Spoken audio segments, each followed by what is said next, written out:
I'm Connie Grab, age 93. Today's date is September the 18th, 2015. Location, Sacramento, California. Relationship to partner, friend.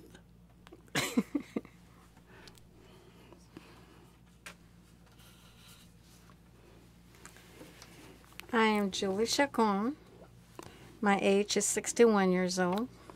Today's date, September 18th, 2015, Sacramento, California, with my friend Connie. Julie, how old were you when you started cleaning house, and how old are you now? When I started cleaning houses, I was 12 years old. And right now, I'm 61 years old. Can you talk a little bit about how you got to... Can you tell me a little bit about school? I went to school to the ninth grade, and I decided that I wanted to help my parents, so I couldn't concentrate on my school because we were very poor, and I wanted to help my parents. So that's how I started cleaning neighbors' houses and then getting recommendations. And they would recommend me to other friends. And 12 is young. Yes. Well, you currently work at Eskaton, senior living community in Sacramento. How long have you been there? I've been with Eskaton for 35 years. I started in March 13th of 1980, and as a dishwasher, and then part-time. And it was not enough for me, so I went to a second job, and I was working for Meredith Fish Company. And also just, I was doing house cleaning. You have been a busy girl. We met 35 years ago when you were with my parents, housekeeping in Eskaton, Monroe Lodge. What do you remember about my parents? I remember about Mrs. West and Mr. West always giving me compliments, being very loving to me, and I loved them to death. I just adore them. And every Christmas they would give me a coin, or a present. Till this day, I still have a couple of them. Have you really? Yes, I do. Oh gosh. What do you like most about your job? I like everything about my job. I enjoy my job very much, Connie. You act like you do, too. You make us feel like you do, Julie.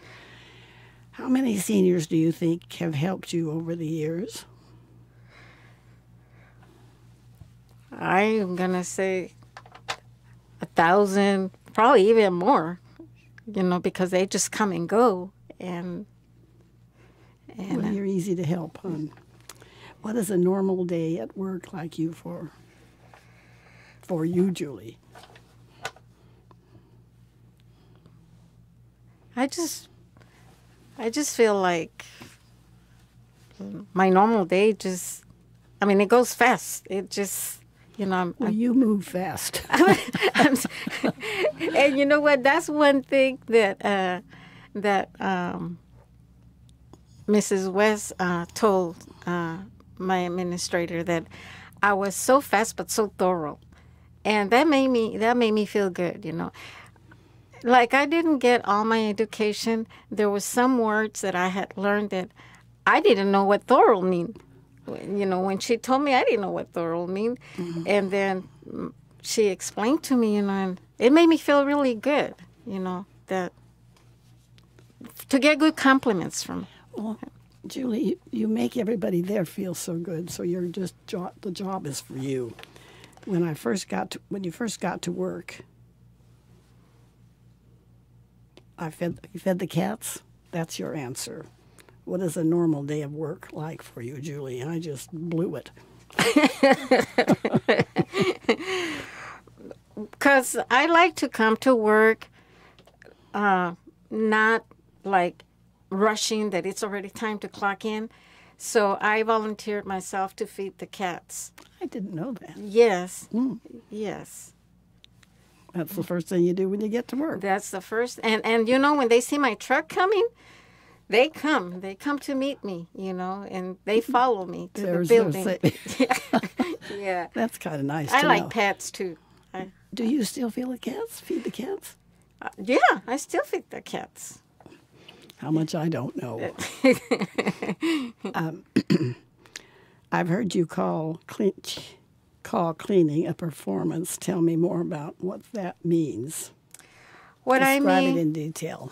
What I mean is that I try to do I try to do a little extra for my residents because they love me and I love them. That makes all the difference in the world. and I love what I do. It really does. It really does. And they know it. So I've got another question. Working with over 1,000 seniors, you must have developed some very close relationships, like the friendship you and I have. What is it like when one of your residents passes away? It really touches me because I spend more time with my residents than with my family. You do. I don't have like, how can I say? I don't have. Well, the only way I can put it is I don't have arguments with my residents. You know. Yeah. Well, they're too close to me. We get close. You form a bond. Yeah. Yeah, we have bond. You know. Bonding. Yeah. You also care for your mom. What do you do for her, and what is it like when you see your own parent age and need more assistance? Well, with my mother, I've been helping my mother for the last 6-7 years because one of my sisters got a house for her, and so on weekends I come and clean her house. And after 3 years, my other sister came to help me. Right now, since July of 2015, my mom had a heart attack and she got into a hospice.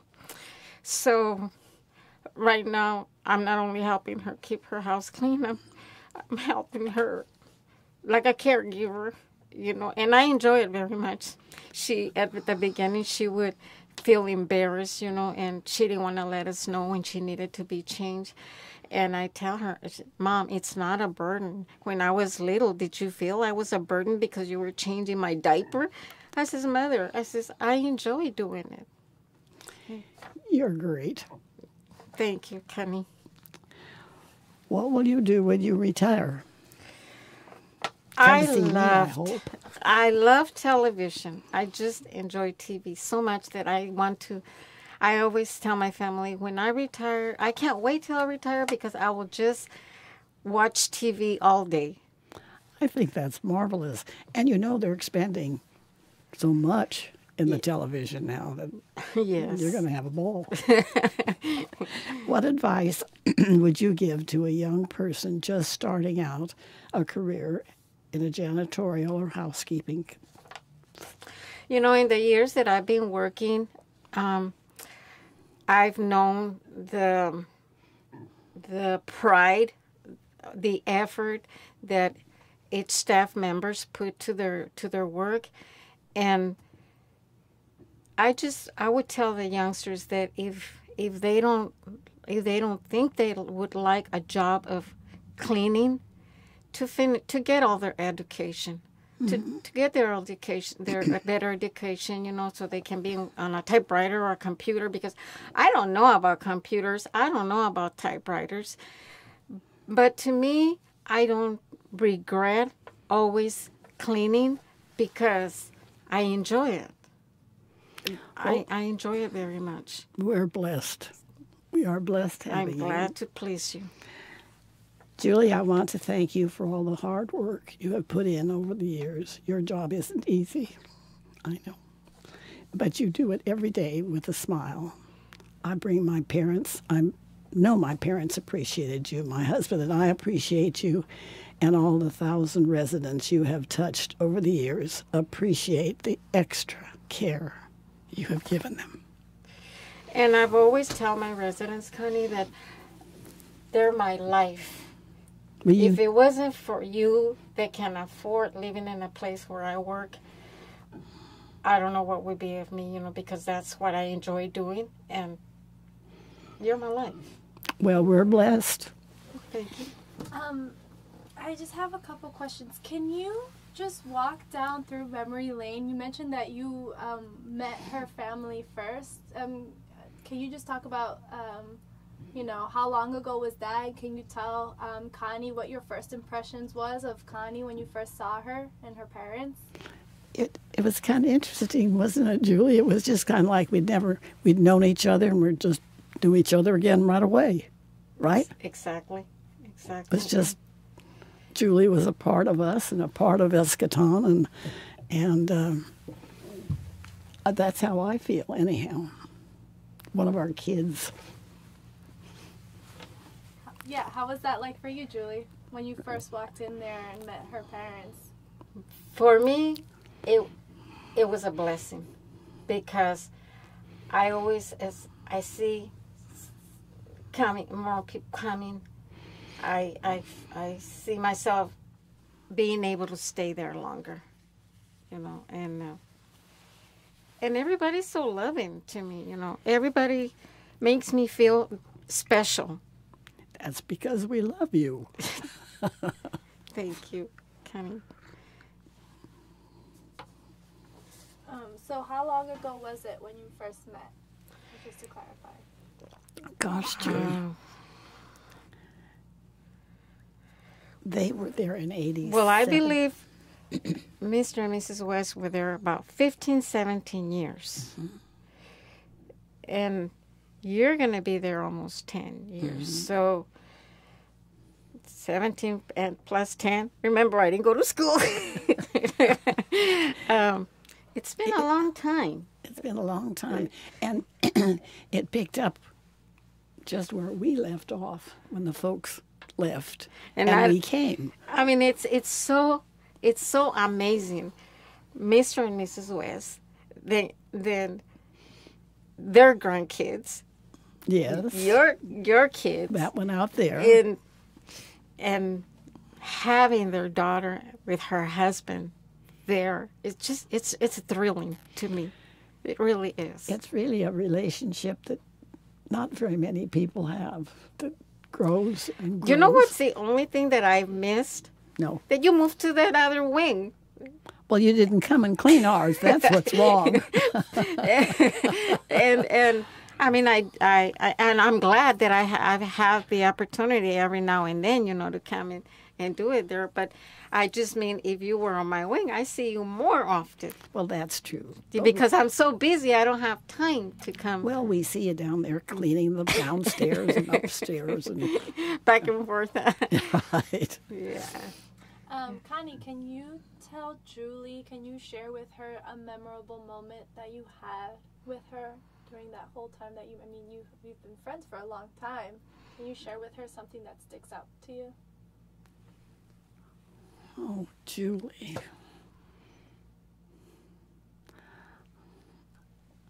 I really can't. It's just all been a beautiful experience, and it's just picked up where it left off, and we just love her. Well, I say again, I was thrilled when not only your parents lived there, but then you and Lou came and just picked up right where it left off, right? Yeah.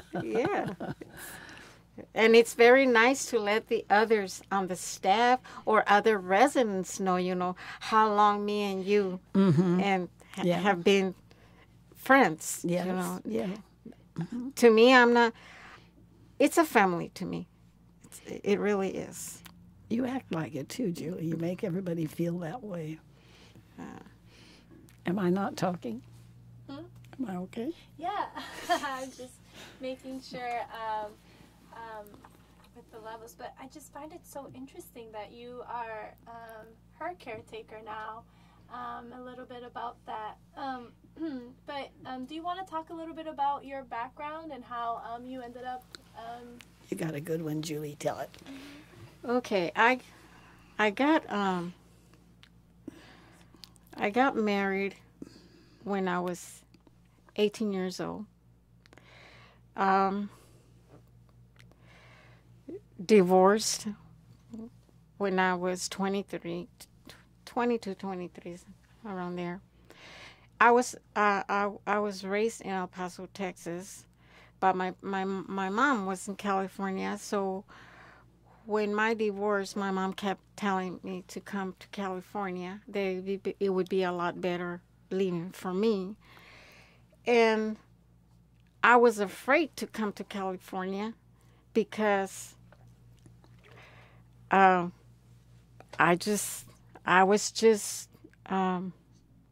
wanted to be more responsible myself with my boys, as being a single parent. But I would never go back to Texas. I would stay here in Sacramento because I'll always have a job. My boys would, they were practically raised here, and I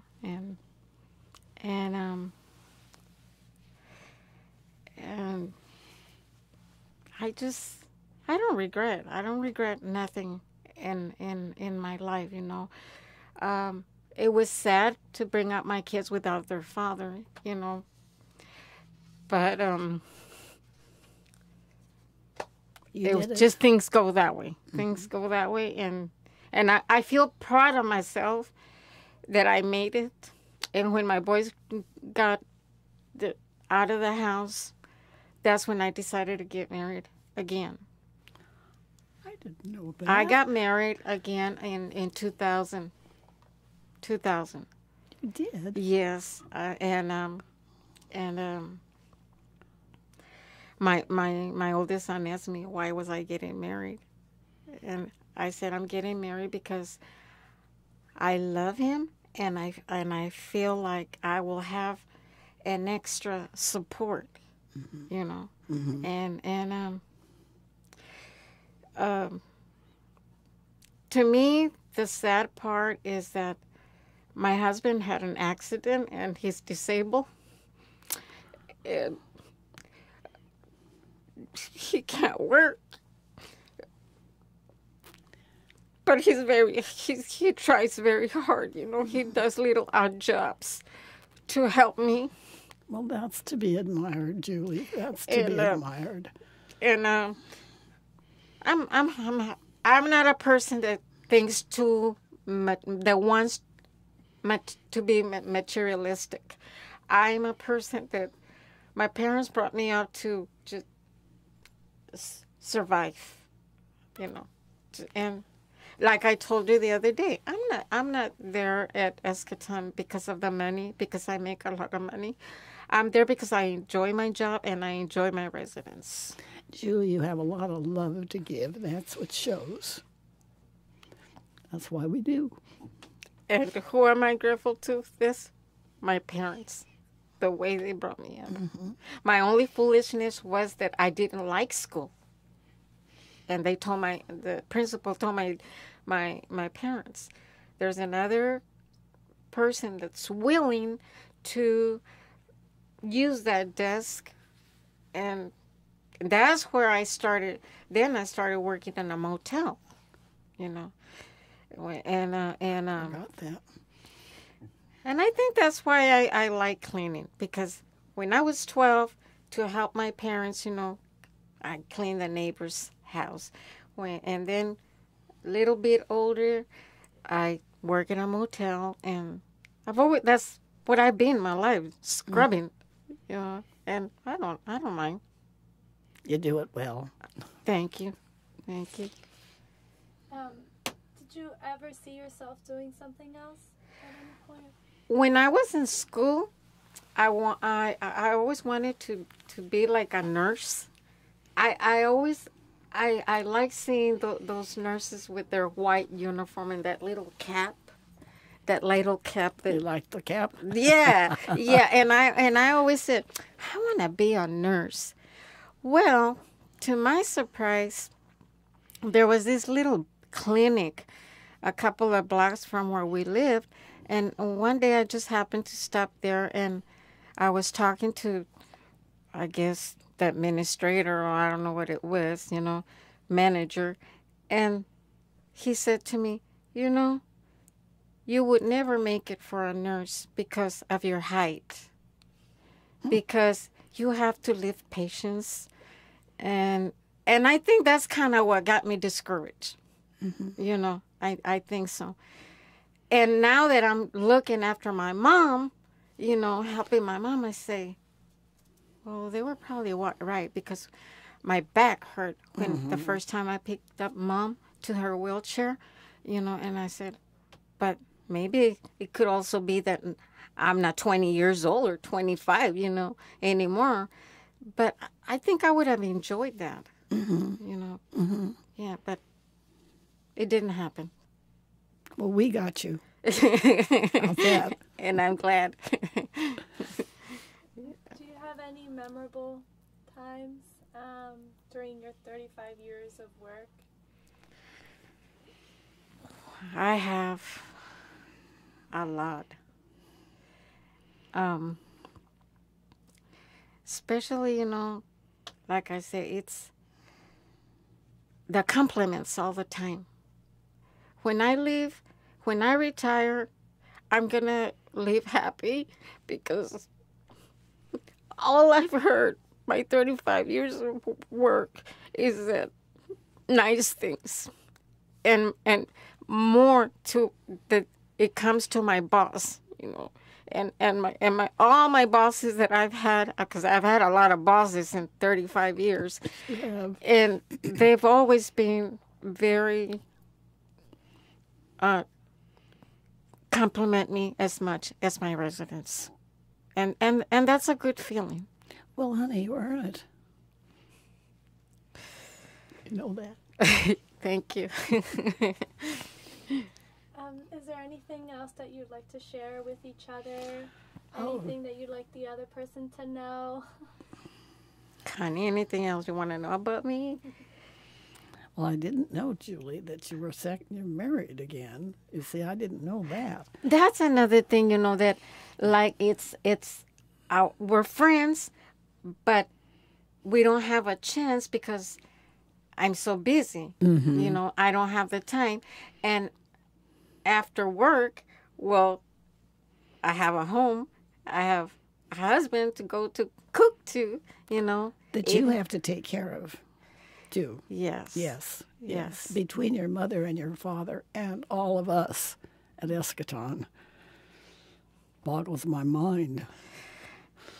But you do it, kid, you do it. Yeah, I do. And everybody loves you. Thank you. And I love you guys dearly. Everybody. I mean, when I say I've served probably more than 1,000 seniors, I was sitting on my bed last night and I was thinking of names, of a lot of names of the residents, that you've lost a lot. Yes. Mm-hmm. Mm-hmm. Do you get so attached that just really is hard? It is hard. Like right now, still, I can't think of Bill's last name. He was on a 623, and I can't think of it either. Every now, so often, he comes to my mind. I feel like I could talk to him, like I'm gonna see him again. How long has he been gone? He hasn't been gone that long. Not even a year, I don't think so.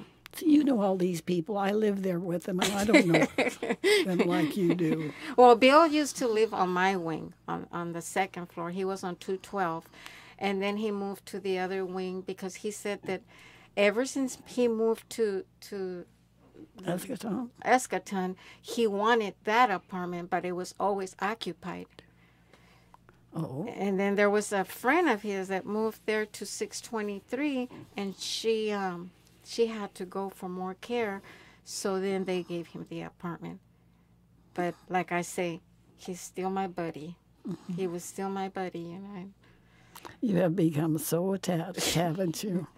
Because one day that I was cleaning his apartment, he said to me, "You know, Julie, every time you leave, that you clean my apartment, I feel like I just got out of the shower. It's so fresh." He says, "It smells so fresh, so clean." And that's how I feel when I get out of my shower. And he did tell me also one time that when he was still at his house, instead of putting a check to his housekeeper, he put a paper, "You're fired." And he said, "And I wish I could put a check for you. But, like we're not allowed to." Yeah. So I told him, I said, "Well, Bill," I said, "you can always put it for the Christmas fund." "No," he said, "but I wish I could give it to you." And he loved you too. Yes, it's amazing. It really is. You formed great attachments. What do you think is the hardest part about working there? The hardest part, like I was telling you Wednesday, Mm-hmm. when I come to a resident's apartment and they tell me, "Don't do this," or "Just do that," if I'm going to come in, I rather do everything. And it's so hard for me just to do half of it. I don't feel like I cleaned. I didn't know they did this. Oh, yes. I let them do all of it. Well, like I said, I rather, if I'm going to go in, I feel better. So it's harder. That's the hardest part for me. Mm-hmm. Or when I know that they really need me. And I don't know if it's because they feel embarrassed that they really can't pick up much. I don't know what it is. But I don't feel good that they tell me, "Forget it, I'm fine." I don't feel comfortable. And it bothers me, the day through or when I get home. I hope he or she doesn't cancel next week again. Do you worry about all of us, Julie? When I don't come to work for some reason, whatever, it bothers me of who's replacing me. It really does. Well, I went looking for you today. And especially the boss tells me, "Oh, Julie, they missed you." Like when I had my surgeries, it's really hard on me. Aren't we lucky? Yeah, how does it make you feel when you hear that some of the residents miss you? I feel loved. I feel like I'm doing what they want me to do, or they're proud of what I do for them, and it just makes me feel good. It really does. And I wish I could do more. Like I really do. When I have time to do a little extra, that someone cancels and I do a little extra, it makes me feel good. Well, you buzz around so fast, I don't know how you get it all done. Yes. So you have about 10 minutes left of recording time. Who should we talk about? Yeah, is there anything else that you want to share? We can just. You know what? Also, I miss. Oh, there was a time when we were allowed to do on our days off, to do things for residents, and I used to shower this resident by the name of Alma Roberts. Really? I used to shower Eileen Wilgus. Yes. I didn't realize. Did they quit doing this? They quit doing it because there was an incident with some other staff. So they stopped, But like I wasn't a caregiver, I would tell their families, well, I don't have the license for that, and if they slip on the shower or something, and so at that time the corporate did allow me to do it, you know. When I started bathing Mrs. Roberts, she said, I never thought anybody was going to scrub me down there. Well, you know. and you know, and it didn't bother me. And you know, I've never had anybody bathe me, anybody help me. And I keep thinking as I'm getting older and more fragile, I'm going to have somebody help me one of these days. How am I going to handle this? I guess you can be around. Will you do it, Julie? If they will let me, like I said, but they don't let us anymore. We can't do it and not tell them. Oh, no. No, I'm sorry, Connie, but no, I wouldn't do that. Well, I really as wouldn't much ask as I you. would love to, I wouldn't do it. It's like one time a resident, when I was working in the kitchen, because I worked in the kitchen for 10 years. I didn't know that. Yes, I worked in the kitchen for 10 years. And one of the residents gave me a tip, and I told him I wouldn't take it. He said, you think you're so wealthy? You won't take my $10? Everybody just turned around and looked in the dining room. I said, no, but I don't want to get fired for $10. Now I know we're not supposed to. Yeah. But anyway, Connie, I enjoy my work. I enjoy everybody. Well, we're And blessed. I thank you. I thank you for this time, for this opportunity, you know, that we have. Because, like I said, at work, we don't have time Yeah. to visit. No, we don't. Hi, Yeah. Julie. Bye, Julie. Yeah. Julie's in here and out there. And Yeah. Yes. have we covered our 10 minutes? You still have a couple times left, but if you'd like, we can stop it here if you'd like. Have we talked out? I think so. How much of this is picked up? My whispering? Yeah. So, do you want me to stop it now? Or? Fun, hasn't it, Julie? Been fun. It's very much fun, yes.